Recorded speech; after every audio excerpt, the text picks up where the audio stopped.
नमस्कार मित्रांनो, मी आपले आवाज 55 न्यूज या यूट्यूब चॅनलवर आपले सर्वांचे सहर्ष स्वागत करीत आहोत की माढा शहरातून अशी बातमी आहे की आज माढा शहरात मोठे रस्ता रोको जन आंदोलन करण्यात आले। या आंदोलनाचे कारण होते की माढा शहरातील तालुका भूमी अभिलेख कार्यालयात होत असलेले गैरकारभार व शेतकऱ्यांची होत असलेली अडवणूक व गैरसोय, तसेच अधिकाऱ्यांची शेतकऱ्यांना होत असलेली अरेरावीची भाषा, तसेच माढा नगरपंचायतीच्या काही कामाबाबत होत असलेली दिरंगाई या दोन्ही विषयासाठी माढ्यातील धडाडीचे सामाजिक कार्यकर्ते माननीय शंभूराज साठे यांनी ज्यांची शेतीच्या मोजणीबद्दलची कामे तटलेली आहेत, तसेच शेतकऱ्यांची कामे सरळ मार्गाने होत असताना देखील सदरच्या माढा येथील भूमिलेख कार्यालयात पैसे मागणी केली जाते।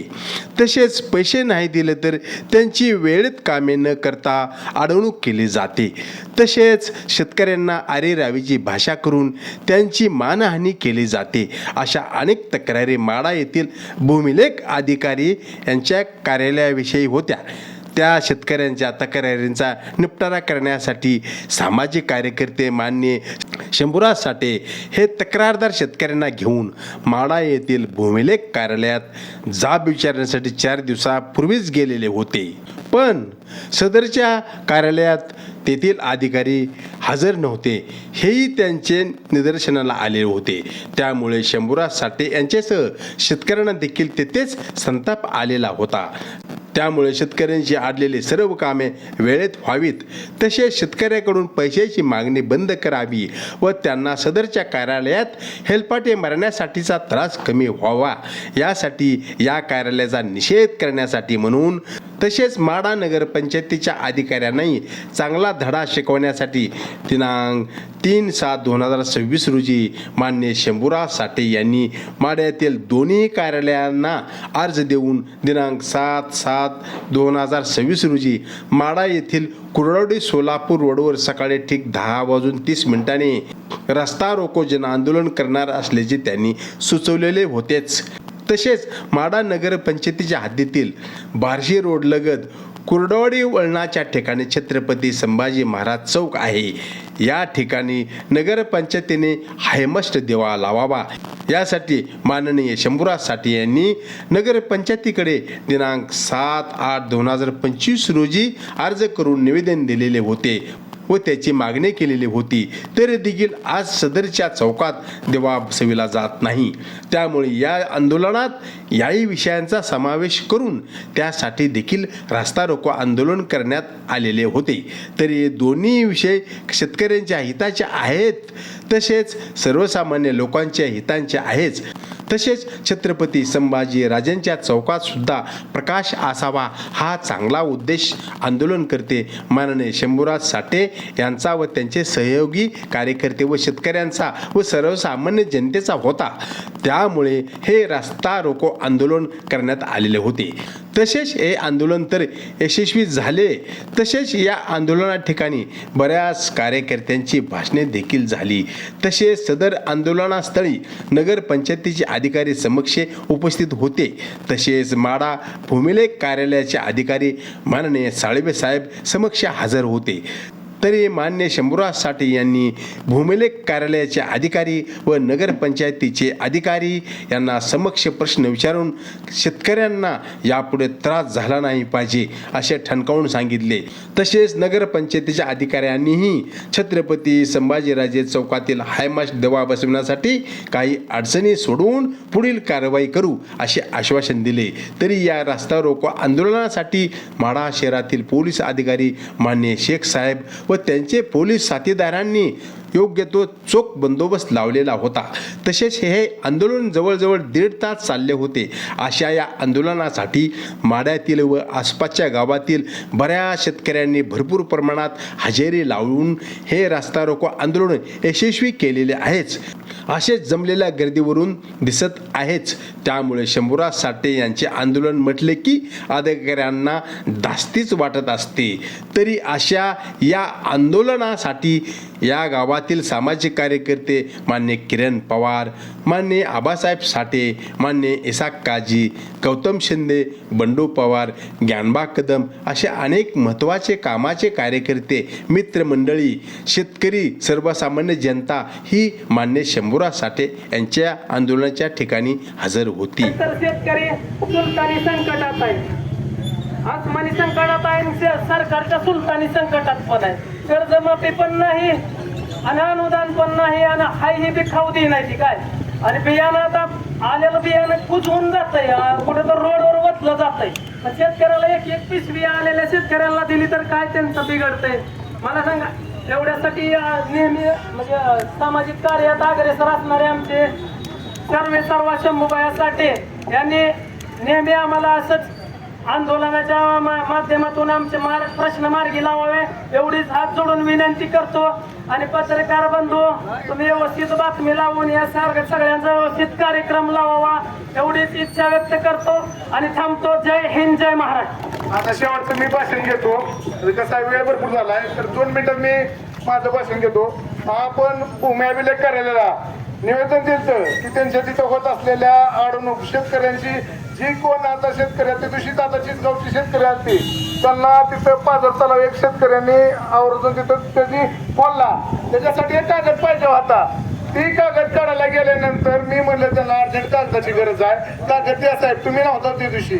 तर ती काय म्हणली मंगळवारी या, कारण तिथं त्यांनी पोलीस कंप्लेंट करायची होती आणि तुम्ही नाही देत म्हणली की बाहेर गेली. ती बाहेर गेल्यानंतर 600 रुपये एक जण द्या म्हणलं, कोण एजंट असेल 600 रुपये द्या म्हणले की लगेच काम 1-2 तासात कागद देतो म्हणलं. ही काय एजंटकडे जाणार नाही ती, पण काय काम होत नाही ती अर्जंट असल्यावर द्या ना. गोरगरिबांची आज ऑफिसमध्ये कोण पण येते, ऑफिसमध्ये तुमच्या डायरेक्टर जिथं कागदाची मेन तिथं जाते स्वतः कागद काढते. शेतकऱ्यांना तर पाण्याची सोय नाही आणि कधी पण आलं की कुठला अधिकारी मुकणीला गेले तर साहेब इकडे गेले तर ही कारणं आली ती. त्या दिवशी मी आलतो ऑफिसमध्ये. आल्यानंतर तिथं तुमचे जे कर्मचारी आहेत वाघमारे आता दिवशी शिपायचं घ्यायचं नाही, बाकीचं कर्मचारी मुकणीला गेलं मध्ये तुम्ही सकाळी तुमचा ऑफिसचा टायमिंग किती आहे 10चा. तुम्ही जी येत नाही तिथं 10:30ला तिथं द्या ना रजिस्टरला, हालचाल रजिस्टरला की हे अधिकारी नाही गैरहजर आहे तरच जा पसंत. नाहीतर काय वागलंय साहेब इकडे गेले तर मुकणीला साहेब घरीच. त्याच्यामुळे शेतकऱ्याची तुम्ही म्हणता हो साहेब आज 600 किती पेंडिंग म्हणा तुम्ही 700 किती 700 पेंडिंग आहे. कधी लागायचा निकाल साहेब त्याचा. आज या शेतकऱ्यांची जी आमची मागणी आहे द्या, आज आंदोलन द्या, ह्यांची जर कामं 10 दिवसात झालीच पाहिजे ती ही महत्वाची मागणी असेल. नगरपंचायतचं कोण कर्मचारी आलाय तुम्ही पुढे या माहिती घ्या.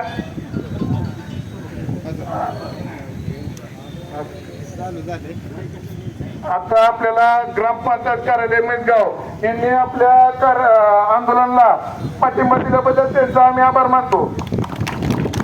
आम्ही गेल्या वर्षी छत्रपती संभाजी महाराज चौक येथे हाय मास्टर लाईट बसवावी याच्यासाठी नगरपंचायतला वारंवार सांगितलेलं आहे. शिवाय मॅडमला भेटलो, नगराध्यक्षाला निवेदन दिलं. का तुम्ही लाईट बसवली नाही त्याचं कारण सांगा तुम्ही. जे सध्याचं जे तुम्ही मागणी केलेलं प्रकरण आहे ह्या प्रकरणात आपल्याला 3-4 ठिकाणी मंजुरी घ्यावी लागते आणि त्या प्रत्येक टप्प्यावरची मंजुरी प्राप्त झाल्यानंतर आपल्याला पुढील कारवाई करता येते. मग आता तुम्ही जे काल ऑफिसमध्ये पण निवेदन दिलं त्याच्या अनुषंगाने कारवाई केलेली आहे. त्याच्यानंतर मंजुरी प्राप्त झाल्यानंतर एक टप्प्यावर मंजुरी देण्यात येईल आणि वेळोवेळी याची कल्पना आपल्याला देण्यात येईल. आपल्याला समक्ष ऑफिसला बोलून याचं तुम्हाला निराकरण करण्यात येईल. झेंडा कुठलाही असू द्या सगळे झेंडा आमच्या इथं महापुरे चौक सगळं आमचं आहे. आज आम्ही नाव इथे घ्यायचे म्हणलं तर जिल्हा परिषद इथं सावित्रीबाई फुले चौक तिथं स्थापन झाला. आम्ही 2 दिवसांनीच तिथं लगी संभाजी महाराज चौक वरती स्थापन झाल्यानंतर तिथं तुम्ही आम्ही त्यांची लाईट लगी बसते काय नगरपंचायत त्यांचं नगरसेवक आहे. आमचे तर नगरसेवक काय करणारच नाही, त्यांना काय मराठाबद्दल प्रेमच नाही हे पण स्पष्ट बोलतो. आणि लाईट तुम्ही जाणून बुजून बाकीची कामं करतात इथं काय टक्केवारी मिळत नाही काय काय जणांना. तो विषय नाहीये. तुम्ही जी काल मागणी आम्हाला लाईट तुम्ही किती दिवसात बसवणार ती सांगा. ती मागणी नाही बाकीच्या ठिकाणी बसली आहे. लाईट किती दिवसात तुम्ही बसवणार व छत्रपती समज मला आज तुमच्या विरोधातल्या मागण्या असत्या नगरपंचायत नळाला पाणी नाही पण ती विषय घ्यायचं नाही. आम्हाला तुम्हाला मागणी तर नगरपंचायत विरोधात करायची म्हणते तर इतकं पान भरण काय कुठले कामं नेट नाही ती नगरपंचायतची. जिकडे जाईन तिकडे नगरपंचायतचे कामं बोगस चालू आहे ती. खड्डे आहेत, डांबरी उकलतंय, कुठं तर गटर नीट नाही, त्या लाईटीचं पोल नाही, तर लाईट नाही, ह्या अशा तर समस्या भरपूर आहेत त्याच्याबद्दल तर आम्हाला सांगायचं म्हणल्यावरती दिवस पुरायचं नाही.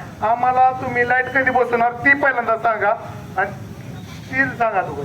तेच तुम्हाला म्हणत आहे, ते सदरील प्रकरण निकाली काढायचं म्हणलं तर आपल्याला 3-4 ठिकाणी मंजुरी प्राप्त करून घ्यायचं. ज्यावेळेस प्रत्येक टप्प्यावर मंजुरी भेटून जाईल याची तुम्हाला वेळोवेळी कल्पना देऊन आपण ते पुढच्या शिव मॅडम काय नाही तिथं, शिव मॅडम कुठे द्या. त्यांची SIR इलेक्शनची मीटिंग चालू आहे. हा मीटिंग असणारच. असले आंदोलन कशाला येते ते?